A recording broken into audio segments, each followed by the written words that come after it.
말씀을 통해서 경건한 삶을 위해서 연습하라, 이렇게 말씀을 좀 드리겠습니다. 성도들이 살아가는 삶에는요, 두 가지 꼭 필요한 연습이 필요합니다. 그 연습은 바로 훈련이라고 말할 수 있는데요, 첫 번째 연습은요, 육체의 연습입니다. 그리고 두 번째는 바로 경건에 이르는 연습인데요, 그 영적인 연습입니다. 이것은 선한 일꾼으로서 필요한 조건입니다. 왜냐하면 우리는 이 땅을 살아가면서 많은 적대적인 그와 같은 세력들과 부딪혀야 하고, 그리고 우리의 신앙을 파괴하고자 하는 잘못된 가르침이 참 이 땅에는 많습니다. 뿐만 아니라 우리가 성장하기 위해서도 우리는 이 두 가지 훈련들을 잘 해야 된다고 하는 사실을 성경은 말씀해 주고 계신데요, 우리가 이 경건하려고 하면요, 하나님의 특별한 은혜가 필요합니다. 그렇지만서도 우리의 부단한 노력이 거기에 함께 해야 된다고 하는 사실을 우리는 잊어서는 안 된다고 하는 사실입니다. 저절로 있으면 모든 것이 다 잘 될 거다, 천만의 말씀이에요. 기도하고 또 우리가 예배드리고 그리고 전도하고 헌신하고 하는 이와 같은 신앙의 성장은요, 저절로 되는 것이 아니에요. 우리들에게 필요한 노력이 정말 꼭 거기에 있다는 사실을 기억을 해야 되는 것입니다. 그래서 이 사도 바울은 이와 같은 경건에 이런 그 연습을 하는 것이 자기 삶에 있어서 참 지대한 목표였다는 사실을 우리에게 말씀해 주고 계시면서 뿐만 아니라 또한 믿음의 아들 디모데에게 이것을 권면하고 있습니다. 이 믿음의 아들 디모데에 권면한 이 말씀은 하나님께서 오늘을 사는 우리들에게도 동일한 권면의 말씀인 것을 우리에게 기억하면서 우리가 교훈을 받으면 참 좋겠습니다. 먼저 우리가 생각해 볼 수 있는 것은 이 육체의 연습이에요. 이 육체의 연습, 우리가 이 육체를 연습하지 않으면 어떻게 될까요? 굉장히 위험해지죠. 저는 개인적으로 무릎 연골이 찢어져서 수술을 한 적이 있었습니다. 한 2개월간 다리를 움직이지 못하고 누워서 있었습니다. 굉장히 불편했습니다. 그런데 문제는 2개월 동안 제가 다리를 쓰지 않았을 때 어떤 현상이 왔느냐, 다리에 근육이 굳어져 버렸어요. 이 근육이 굳어져 버리니까 이 근육을 푸는데 한 6개월 정도 걸리더라고요. 참 너무 힘들었고요. 그리고 제가 이제 걸을 수 있었을 때 우연히 저는 그 골밀도 조사를 하게 됐는데요, 이 골밀도 조사를 한 분이 깜짝 놀랐습니다. 어떻게 해서 이렇게 되느냐고. 이 뼈가 너무나도 이게 허술하게 되어서 만약에 넘어지면 그대로 부러지는데, 부러지는 것이 그냥 부러지는 것이 아니라 칼날처럼 부러진다고 그랬어요. 그래서 매일매일 힘드시지만은 걸음을 하십시오. 그러면 한 6개월 정도 걸으면 아마 돌아올 겁니다. 그렇게 얘기를 했습니다. 저는 그냥 누워있는 것이 그렇게 무서운 줄 몰랐습니다. 우리는요, 누우면 죽고 걸으면 산다, 이 간단한 얘기인데요, 그것이 정말 얼마나 분명한 사실인지를 제가 알았습니다. 여러분, 죽으려면 누워 계십시오. 그럼 여러분이 살려면요, 부지런히 움직여야 되는 것입니다. 그래서 이 육체도 부지런하게 움직이고 이렇게 연습을 할 때 우리 온 몸에 정신적인 것뿐만 아니라 힘도 주어지고, 그 다음에 강건해지고, 그 다음에 용기도 얻게 되고요, 그리고 아름다운 육체도 유지하게 되는 것입니다. 그런데 반대로 하게 되면요, 굉장히 위험해지는 것이 아니고 무엇이겠습니까? 뿐만 아니라 오늘 여기에 경건의 이르기를 연습하라 이렇게 얘기했을 때요, 이 연습은요 독특한 상황을 가지고 있습니다. 뭐냐면요, 이 당시에 여러분 그 헬라나 로마에는요 많은 그 경기가 열렸습니다. 여러분 아시다시피 헬라에서는 올림피안 그 경기와 이스디미안 경기가 있었고요, 피리안이라고 하는 이 3대의 큰 경기가 열렸습니다. 그리고 로마에서도 이 로마의 그 콜레세움에서 경기가 열렸죠. 이런 경기들은 모두 다가 신들을 위해서 경기를 했어요. 신들을 찬양하고 또 신들을 높이기 위해서 그렇게 선수들이 몸을 갈고 닦으면서 그렇게 경기에 참여했던 것입니다. 그래서 이러한 공적인 그 경기에 참여하기 위해서 수많은 선수들이 피땀을 흘렸습니다. 그리고 이제 이 로마에서는 경기가 시작되게 되네요. 군중들이 모입니다. 그리고 이제 그 아름다운 마차에다가 그 신들의 동상을 다 실었습니다. 아폴로라든지 주피터라든지 이와 같은 신의 동상들을 그렇게 실어서 이제 그 운동장을 싹 돌았습니다. 그러면서 신들을 찬양했어요. 그리고 난 다음에 이 경기가 열렸습니다. 그래서 이 경기의 목적은 자기 개인의 그 면류관을 따기 위한 같은 명예도 있었지만은 그보다는 더 이제 중요한 목적은요, 신들을 찬양하고 신들을 위해서 그 경기를 했다고 하는 사실입니다. 그래서 그들은 그 우승의 그 면류관을 쓰기 위해서 죽음을 무릅쓴 피나는 노력을 했던 것입니다. 여러분, 지금 경기는 어떻습니까? 지금 올림픽 경기를 보십시오. 우리는 세계 그 5대 스포츠 강국에 들어갔습니다. 이 조그만 나라에서. 여러분, 금메달을 그렇게 많이 따잖아요. 그런데 우리는 금메달을 따는 것만 생각합니다. 그러나 그들이 정말 금메달을 따기 위해서 4년 동안 죽음을 무릅쓴 피나는 노력을 하는 것을 여러분 알지 않습니까? 선수촌에 들어가서 여러분 집에도 돌아오지 못하고 또 대화도 제대로 하지 못하고 먹고 싶은 것도 제대로 먹지 못한 채 여러분 그 경기장에 들어가기 위해서 얼마나 노력을 합니까, 여러분? 어떤 분이 우리나라 금메달 따는 선수들을 연구했습니다. 그래서 그분이 결론이 뭐냐면요, 연습이 메달을 낳는다, 이렇게 썼어요.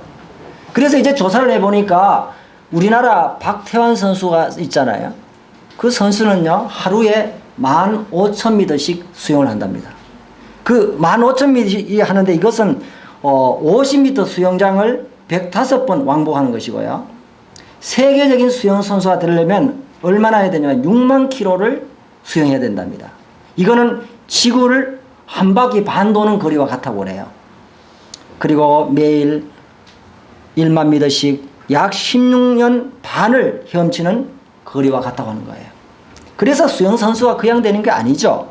뿐만 아니라 외국 양궁 선수들은 하루에 100발을 쏜답니다. 그런데 우리나라 양궁 선수들은요, 하루에 300발에서 500발을 쏜대요. 그리고 경기가 시작되기 바로 한 달 전부터는 하루에 1000발씩 쏜대요. 그리고 어떤 선수들은 담력을 키우기 위해서 공동묘지에 가서 촛불을 켜놓고 혼자 그 관역을 맞추는 그 같은 훈련도 했다고 하는 일화가 내려오고 있습니다. 뿐만 아니라 우리가 마라톤에서 유명한 그 이름을 날린 이봉주 선수는요, 날마다 30에서 40km를 뛴다고 하는 거예요. 40km는 100리 아닙니까? 그래서 이와 같은 거리를 달렸는데 지금까지 달린 거리가 얼마 되냐 하면요, 지구를 5바퀴 돈 거리라고 그래요. 뿐만 아니라 우리 역도의 장미란 선수, 또 축구의 박지성 선수, 또 체조의 이번에 그 메달을 딴 선수도 있죠. 또 우리는 그 스케이트의 뭡니까, 김연아 선수, 또 리딩 체조의 손현재 선수, 그런 선수들은 참 세계적인 선수들이 아닙니까? 그러나 여러분, 그들의 발 보십시오. 만신창이 되었습니다. 얼굴은 예쁘고 참 몸매는 아름다운데 발은 만신창이 되었습니다. 스포츠만 그런 게 아니죠. 모든 예능계에 있어서, 그리고 여러분 다른 모든 분야에 있어서도 여러분 그들은 최선의 노력을 해서 그 메달을 따는 것을 우리는 보게 되는 것입니다. 이와 같은 사실을 생각해 볼 때 이 세상의 신들과 또한 이 세상에 썩어 없어질 면류관을 위해서도 그렇게 죽음을 무릅쓴 노력을 해서 그렇게 살아간다면 생명의 멸관을 얻고, 그리고 우리의 주 예수 그리스도의 경건에 이르는 그 삶을 살고, 그리고 우리가 정말 하나님의 영광을 위해서 살아가는 그와 같은 신앙의 진보를 위해서 우리는 어떠한 삶을 살아야 될까요? 우리도 그보다 더 참 힘있는 그와 같은 진보의 삶을 살기 위해서 우리도 죽음을 무릅쓴 그 같은 훈련이 우리에게 필요하다는 사실을 말씀해 주고 계시는 것입니다. 그래서 이 육체의 훈련도 우리들에겐 정말 필요한 것입니다. 그런데 이 육체의 훈련의 그 유익은요, 이 땅에 있을 동안뿐입니다. 잠시 동안뿐이에요. 그렇지만은 더욱더 우리가 집중해야 될 훈련이 뭐냐? 경건에 이르기를 연습하라. 경건에 이르기를 연습하라. 이 말은요, 경건한 삶을 살기 위해서 네 자신을 부단하게 훈련하라. 그런 얘기입니다. 그렇기 때문에 경건한 삶은요, 가만히 앉아가지고 저절로 되는 것이 아니에요. 안일을 하고 나태한 마음가짐, 그런 마음의 정신 가지고는요, 우리 신앙이 결코 성장할 수가 없다고 하는 사실입니다. 우리들에게 주님께서 오늘 더 집중해야 될 이와 같은 훈련을 이야기하면서 우리에게도요, 지대한 목표는요, 경건에 이르는 그 삶을 살기 위해서 우리가 목표를 가지고 우리가 훈련해야 된다는 사실을 말씀해 주고 계시는 것입니다. 왜 그러면 우리가 경건에 이르는 그와 같은 훈련을 해야 될까요? 우리는 소극적인 그와 같은 이유도 있고요, 적극적인 이유도 있는데요, 그 소극적인 이유는 뭐냐면요, 우리가 믿음의 길에서 떠날 수 있다고 하는 사실이에요. 오늘 4장 1절을 보니까 그러나 성령이 밝히 말씀하시기를 후일에 어떤 사람들이 믿음에서 떠나 미혹해 하는 영과 귀신의 가르침을 쫓으리라. 여러분, 이 세상에는요, 정말 참된 진리가 있지만은 아주 교묘한 가짜들이 얼마나 많은지 모릅니다. 그래서 이와 같은 이 가짜들은 자기가 가짜라고 말하지 않습니다. 그들은요, 거짓말해요. 그리고 위장하는 것입니다. 그래서 위장하고 거짓말해서 사람들에게 다가오는 거예요. 진짜처럼 다가오는 것입니다. 그런데 여러분, 아닌 거예요. 결국은 그 속에는 오가는 귀신의 가르침이 있는 것입니다. 그 귀신의 가르침이 어떤 것입니까? 혼인을 금하고 식물을 펴라. 여러분, 이것은 뭐냐면 금욕주의인데요, 그 금욕주의가 참 신령하게 보이는 것처럼 얘기하는 겁니다. 여러분, 어떤 종교는요, 기독교처럼 이름을 가지면서 성경을 찾아오면서 여러분, 고기를 못 먹게 하잖아요. 그 먹고 싶은 순대를 못 먹게 하잖아요. 여러분, 그렇지 않습니까? 그리고 선지국을 못 먹게 하잖아요. 돼지고기를 못 먹게 하잖아요. 여러분, 창세기 9장에 여러분, 고기를 사람의 식물로 주셨잖아요. 죄수 주셨잖아요. 그렇게 말하면 신령하다. 결혼하지 말아라. 독신으로 사는 것이 훨씬 더 좋아. 하나님께서 은사로 받지 않는 이상은 독처하는 것이 좋지 못한 거예요. 그렇지 않습니까? 그래서 어떤 종교에서는 결혼하는 것이 더 좋다, 그렇게 말하잖아요. 그리고 또 여러분, 결혼 안 한 것을 더 이렇게 이야기하는 것입니다. 여러분, 성은요, 난용해도 문제고, 그리고 지나친 근육도 문제가 되는 거예요. 하나님께서 결혼이라는 태도를 통해서 그것을 아름답게 사용해야 되는데 그것을 금용하는 것이 아름답다고 가르치는 거예요. 여러분, 그와 같은 사상들이 이 세상에 얼마나 많은지 모릅니다. 뿐만 아니라 우리가 경건에 힘쓰지 아니하면 어떤 일이 일어날까요? 거기에 보면요, 7절에 보면 망령되고 헛되는 신화를 버리고, 이 말씀을 봤을 때 헛된 이론과 논쟁에 시간과 힘을 낭비할 수 있다는 사실입니다. 여러분, 이 당시에 정말 헬라에서는 그 많은 사람들이 모일 때마다 논쟁을 벌였습니다. 무슨 논쟁 벌였나요? 족보 이야기 했습니다. 족보 이야기. 우리나라도 족보 이야기 꺼내면 밑도 끝도 없죠. 그 족보 이야기나 무슨 상관이 있습니까? 여러분, 우리 그 족보 이야기로 계속 논쟁을 벌였습니다. 그것뿐만 아니라 그들은 어떻게 했습니까? 신화와 전설에 매였습니다. 여러분, 나라마다 신화가 없는 나라가 없어요. 전설이 없는 나라가 없습니다. 그렇잖아요?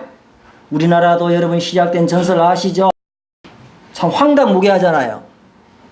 여러분, 신라의 전설을 보십시오. 황당무계하잖아요. 제 시골에 가면요, 큰한 이 배틀바위가 있습니다. 그 바위에 여러분 이야기를 들어보면요, 그 위에는 높은 산에서 옛날에 어떤 장군이 돌을 던졌는데 그 돌이 날아가다가 중간에 섰다는 거예요. 그 산에서 그 장군이 얼마나 크면 그 돌을 던졌을까요? 여러분 설악산에 하면 무슨 바위가 있습니까? 울산바위가 있잖아요. 울산바위가 거기에 오다가 중간에 섰다고 그러잖아요. 여러분 별하별 전설의 이야기가 많습니다. 그리고 괴담도 많고요.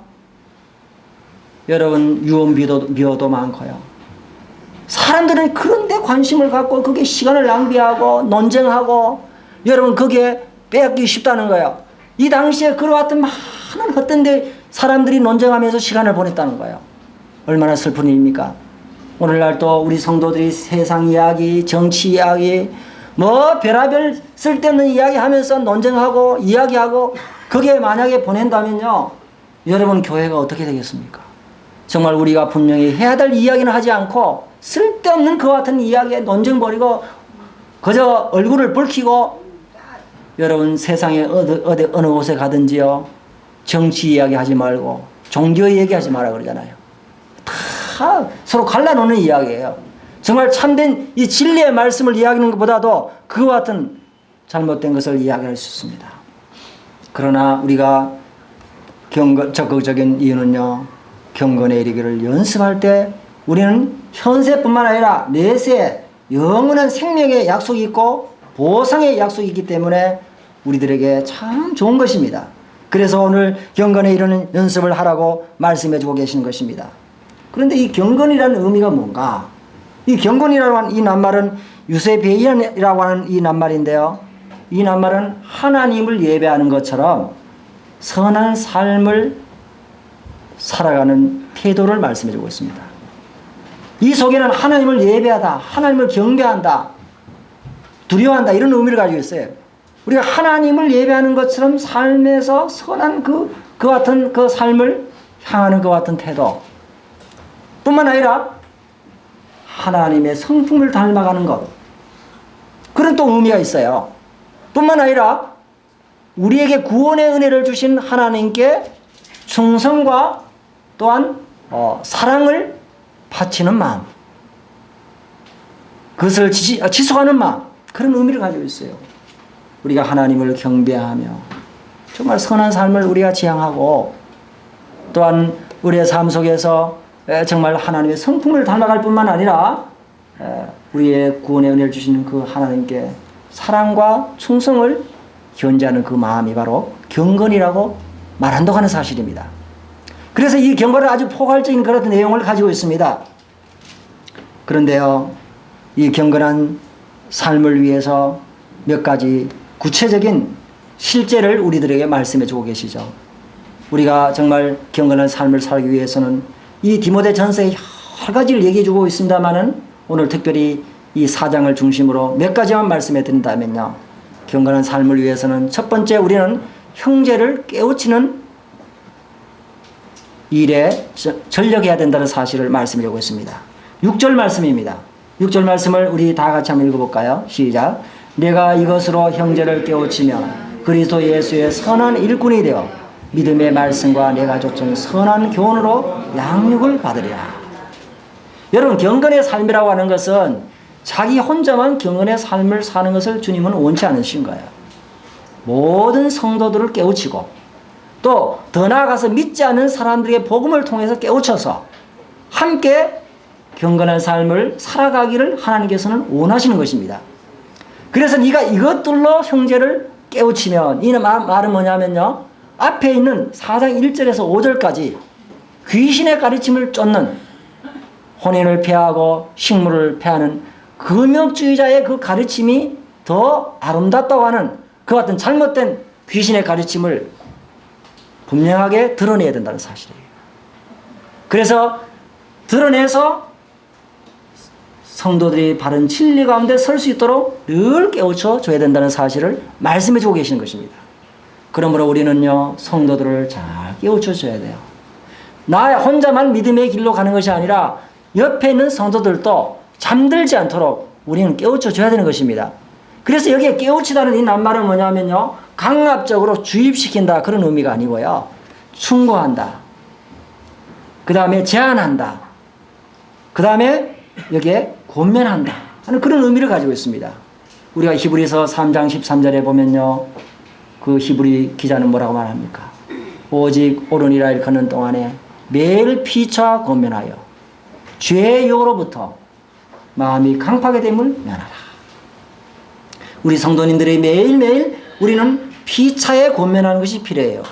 왜냐하면 죄의 유혹으로부터 우리의 마음이 딱딱하고 굳어지고 하나님의 은혜로부터 멀어지는 그와 같은 상태에 이를 수가 있다고 하는 사실입니다.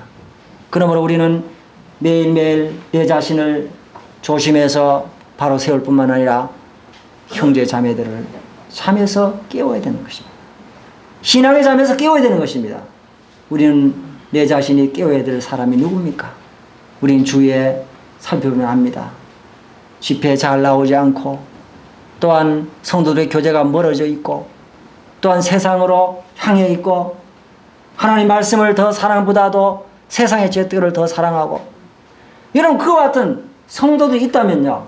그런 성도들 눈치가 챘다면요. 우리는 어떻게 해야 될까요? 어떤 한 분이 그분에게 잘 권면해 주겠지. 그 사람을 깨우치겠지. 천만의 말씀이에요.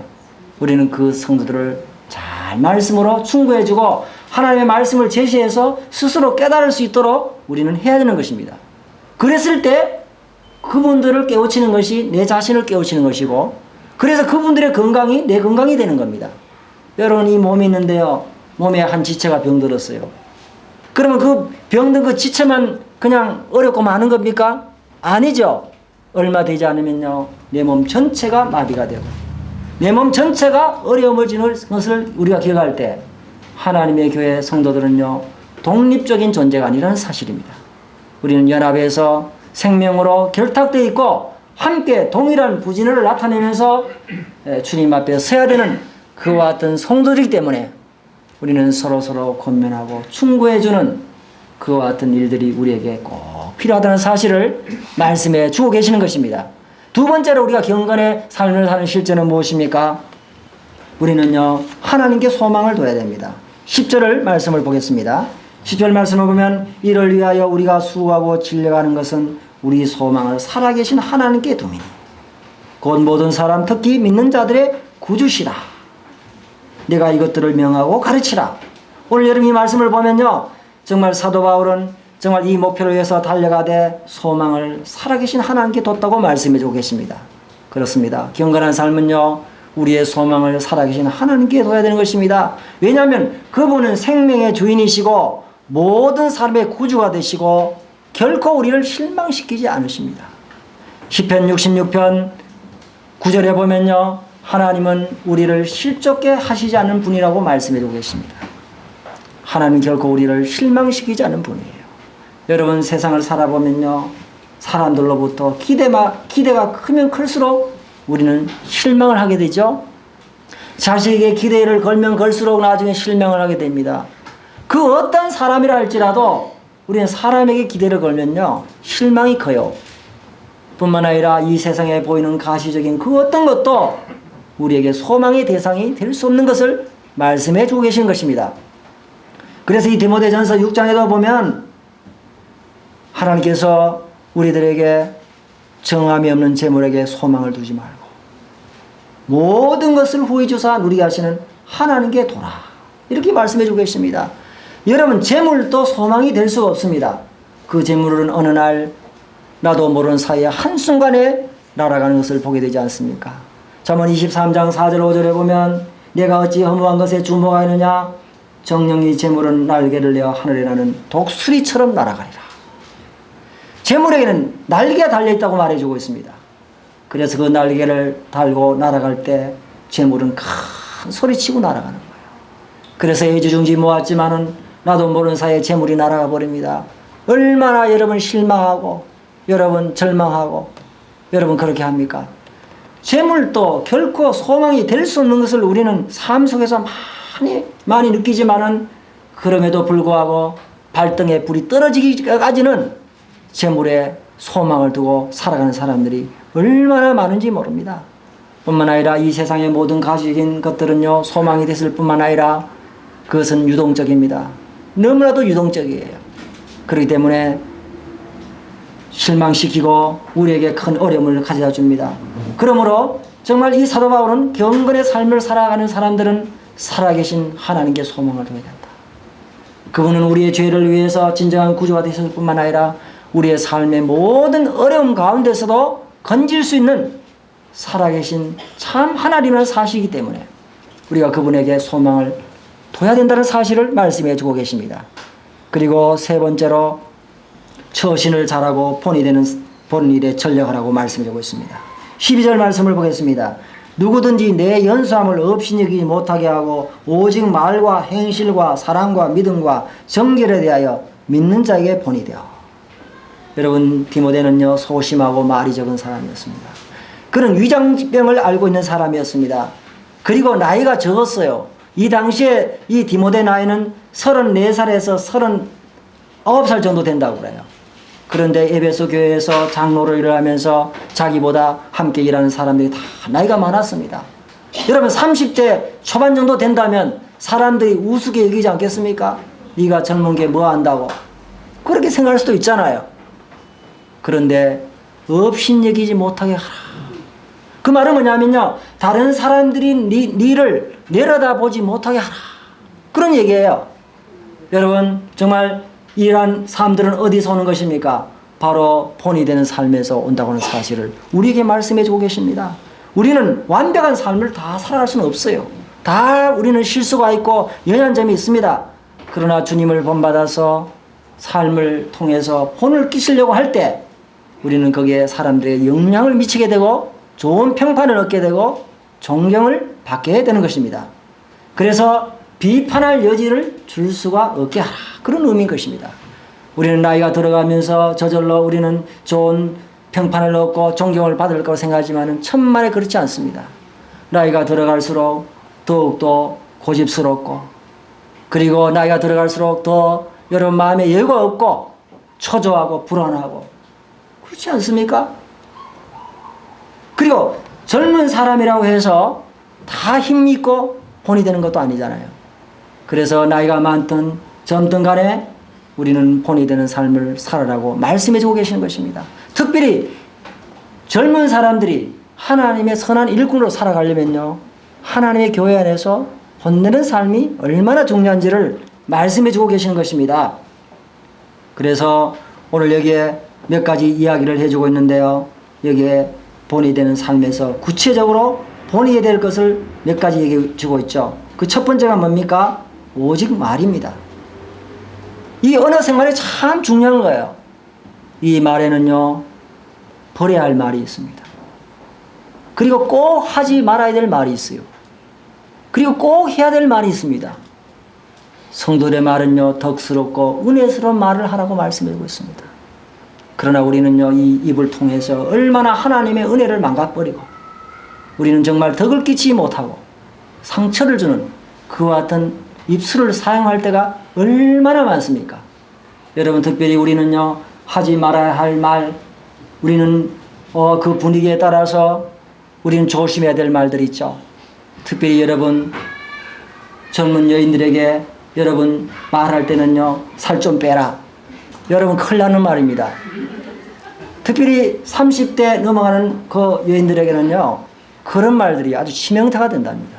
중국의 어떤 황제가 여러분 자기의 그 후처들에게, 후궁들에게 그와 같은 살을 좀 빼라고 말했다가 독살됐다는 기록이 내고 있습니다. 여러분, 우리가 참 우스운 이야기지만은 정말 이와 같은 삶을 살아가면서 그 말을 할 때 일반적으로도 안 해야 할 말이 있는 거예요. 특히 남자들에게 안 해야 될 말은 뭡니까? 당신은 그렇게도 능력이 없어. 여러분, 여인들이, 아내들이 남편에게 그런 말을 하면요 남편들은 굉장히 자존심이 상하는 거예요. 여러분, 거기서 어떤 일이 벌어질지 여러분 뻔한 일입니다. 그래서 여러분, 우리는 상황에 맞는 말이 참 필요한 거예요. 그런데 함부로 말을 하는 거예요.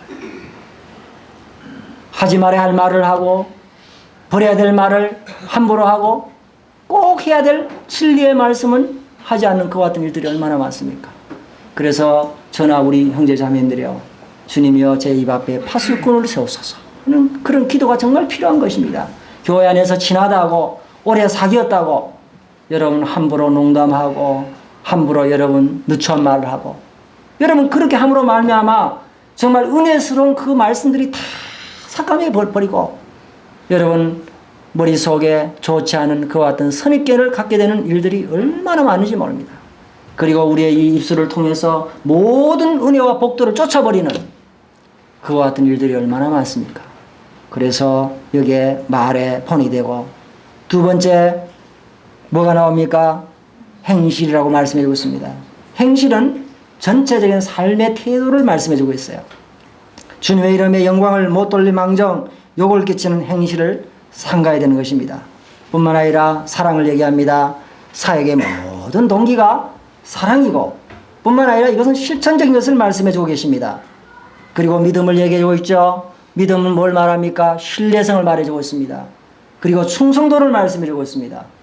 서로 간에 신뢰하고 충성스러운 그 모습을 보이는 것을 말씀해주고 있습니다. 그리고 정죄를 얘기해주고 있죠. 행동이나 동기에 있어서 뚜렷하게 순수함과 순결함을 지키는 것을 말씀해주고 있습니다. 여기에 5장 2절을 보면은요, 늙은 여자를 음에게 하더라며 젊은 여자를 일절 깨끗함으로 자매에게 하더라. 이 말이 뭡니까? 바로 순결을 정죄를 말씀해주고 계시는 것입니다. 그리고 네 번째로 이제 마지막으로 뭘 말합니까? 말씀을 읽고 가르치는 일에 전심전력하라고 말씀해주고 있습니다. 그게 11절 말씀 볼까요? 내가 이것을 명하고 가르치라. 13절 내가 이럴 때까지 읽는 것과 권하는 것과 가르치는 것에 창념하라. 15절 이 모든 일에 전심전력하여 너의 진보를 모든 사람에게 나타나게 하라.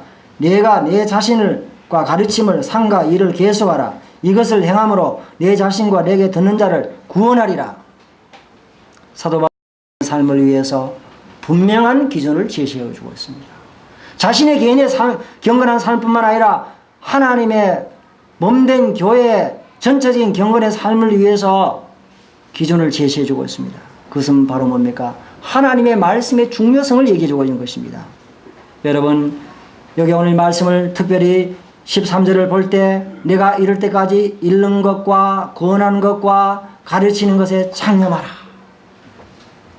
여러분 사도 바울은 혼자서나 공중석상에나 항상 하나님의 말씀을 열심히 읽었습니다. 사람들이 하나님의 말씀을 듣게 하고 그리고 그 말씀 위에 뿌리를 내리게 하고 그리고 그 말씀을 순종하도록 만들었습니다. 여러분 그 일에 전심전력에 했습니다. 그리고 진보를 나타내게 했습니다. 그리고 그 일을 계속했습니다. 우리는요 하나님 말씀이 얼마나 중요한지 모릅니다. 특별히 이 당시에는 모든 사람이 성경을 가지고 있지 않았습니다. 그래서 강단의 당에서 하나님 말씀을 읽는 것이 참 중요했습니다. 우리도 하나님의 교회 안에서 하나님의 말씀을 같이 읽는 것 대단히 중요한 것입니다. 왜냐하면요 요한계시록 1장 3절에 보면 이 예언의 말씀을 읽는 자와 듣는 자와 그 가운데 기록한 것을 지키는 사람들이 복이 있다고 했어요. 그래서 우리는 먼저 하나님의 말씀을 잘 듣도록 계속해서 읽어줘야 됩니다. 그래서 저는 이 성경 말씀을 계속 읽습니다. 형제님만 올라가면 말씀이 길어. 계속 길게 읽어. 다른 교회 목사님들처럼 간단하게만 좀 하면 읽으면 좋겠는데 본문을 왜 저렇게 길게 읽어? 여러분 저는 의도적으로 길게 읽어요. 여러분 집에서 성경 잘 알잖아요. 근데 여기서 읽어야죠. 여러분 성경의 말씀이 그런 것입니다. 그래서 성경을 읽는 거예요. 왜 그런지 아십니까? 토끼와 사람은요 귀만 잡으면 돼요. 무슨 말인지 아시겠죠? 토끼와 귀는요 귀만 잡히면 꼼짝 못합니다. 그래서 여러분 세상에 여러분 사기꾼들이 여러분 온갖 가만 이슬을 동원해서 막 사람들 귀에 대고 말하잖아요.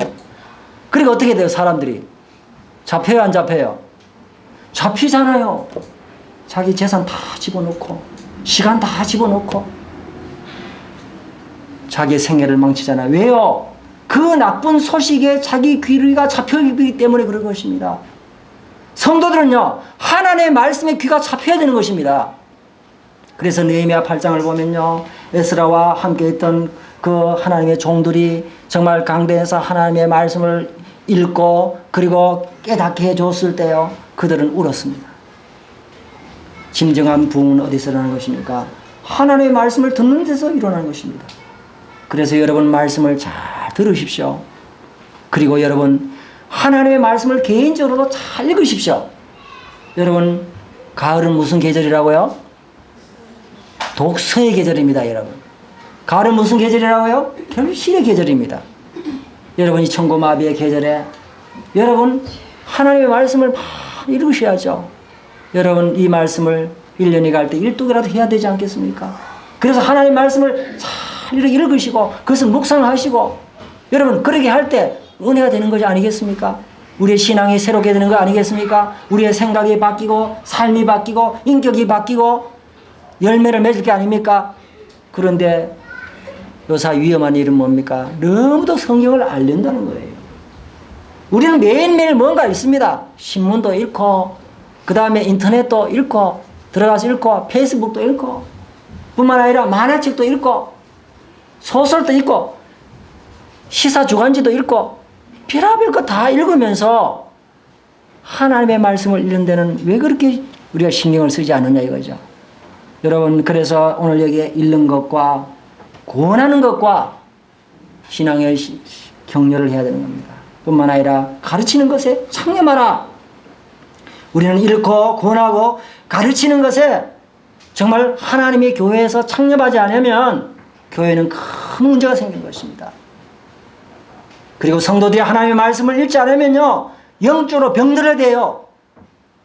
성도들이 하나님의 말씀에 뿌리를 내리지 않으면 그 사람은 세상 사람들 비슷하게 되는 것입니다. 그리고 모든 사고와 행동 지침이 하나님의 말씀의 기준에서 살아가는 것이 아니고 자기 생각과 기준과 그리고 세상의 풍조를 따라서 움직이게 되는 거예요. 그래서 얼마나 위험해지는 것이 정말 결과를 불보듯 뻔한 것을 우리에게 말씀해 주고 계신 것입니다.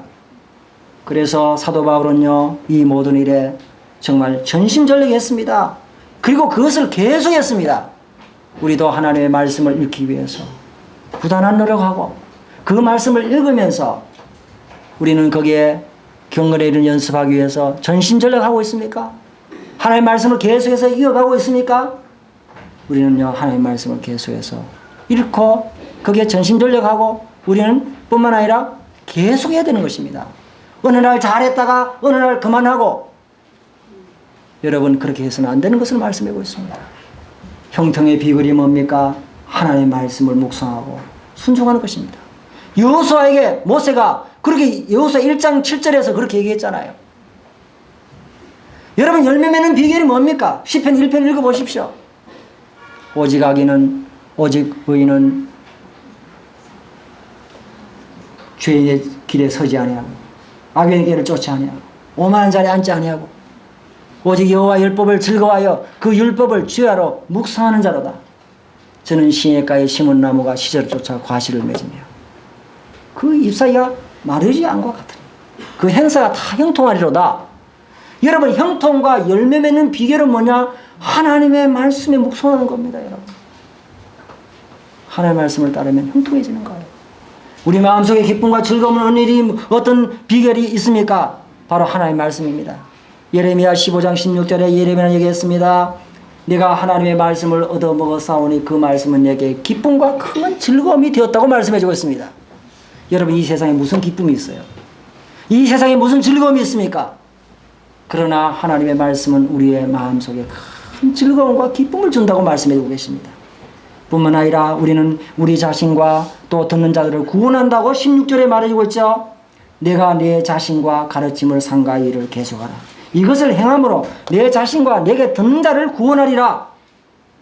우리는요 남에게 말하기 전에 우리 남에게 봉사하기 전에 중요한 것이 우리 자신들을 잘 지켜야 된다는 사실입니다. 우리 자신들이 넘어지는데 무슨 봉사가 필요합니까? 내 자신이 바로 서지 못하는데 무슨 기도가 할 수 있습니까? 내 자신이 넘어지는데 무슨 가정이 일어설 수 있습니까? 우리는요 내 자신이 중요한 거예요. 내 자신이 먼저 바로 세워지려면 내 자신을 하나님의 말씀 읽는데 전심전력하고 계속해야 되고 조심해야 되는 것입니다. 그리고 난 다음에 이웃이 있는 것입니다. 우리가 이 일을 계속할 때 우리는 우리 자신을 구원할 뿐만 아니라 우리가 전하는 그 말씀 속에서 듣는 사람들을 구원받을 수 있습니다. 그러므로 오늘 말씀을 통해서요, 경건에 이르는 그와 같은 삶을 위해서 우리는 훈련하라고 말씀했습니다. 여러분, 우리 자신들이 육체의 훈련도 부지런히 합시다.